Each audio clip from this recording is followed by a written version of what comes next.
Welcome to ARPF Finanzas. We continue with the Bitrefill card and we're going to see who can have it, from which country you need to be, or what nationality you must have in order to be eligible for the Bitrefill card, so you can spend your cryptocurrencies with this prepaid card, which, remember, does require KYC, okay? So let's go, let's take a look. Here we are. First of all, you have to be over 18 years old. Well, that's a basic requirement. Remember, this information is updated as of practically July 2025, okay? With this information in mind. So, people over 18 years old who reside in the following countries, that is residency, not that you are originally from that country, but that you have residency in that country. Pretty much all of the European Union, okay? Germany, Austria, Belgium, Bulgaria, Cyprus, Croatia, Denmark, Slovakia, Slovenia, Spain, Estonia, Finland, France, Greece, Hungary, Ireland, Italy, Latvia, Lithuania, Luxembourg, Malta, the Netherlands, Poland, Portugal, Czech Republic, Romania, Sweden, Norway, and Iceland, okay?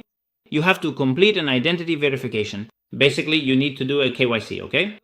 And this is important because they can't provide the service. In other words, they won't let you use the card, and if you try and they catch you, they'll block the card with your money inside. If you are citizens of the United States or the Russian Federation, regardless of your place of residence. In other words, even if you live in one of the countries I mentioned earlier, if they find out you're from the United States or Russia, they'll block your money and that's it. Goodbye to your money, okay? However, it also says here, if anyone holds citizenship of the European Union, they are eligible for our services. Eligible, but they still have to review your case, okay?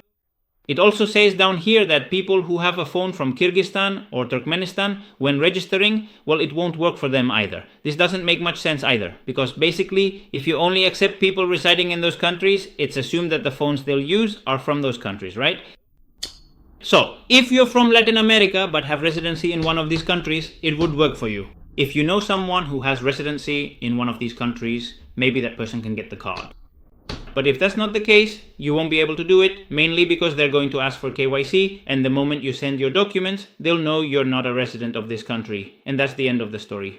And if you try to do anything shady, like many people do to try to get around this, what will happen is that when you deposit money, they'll block you and you'll lose your money. So be very careful about doing these things, because it's easy for them to block you and say bye-bye to your money, okay? I hope I've helped you. Follow us for more practical tutorials on everything related to the crypto world. I hope I've helped you, and subscribe.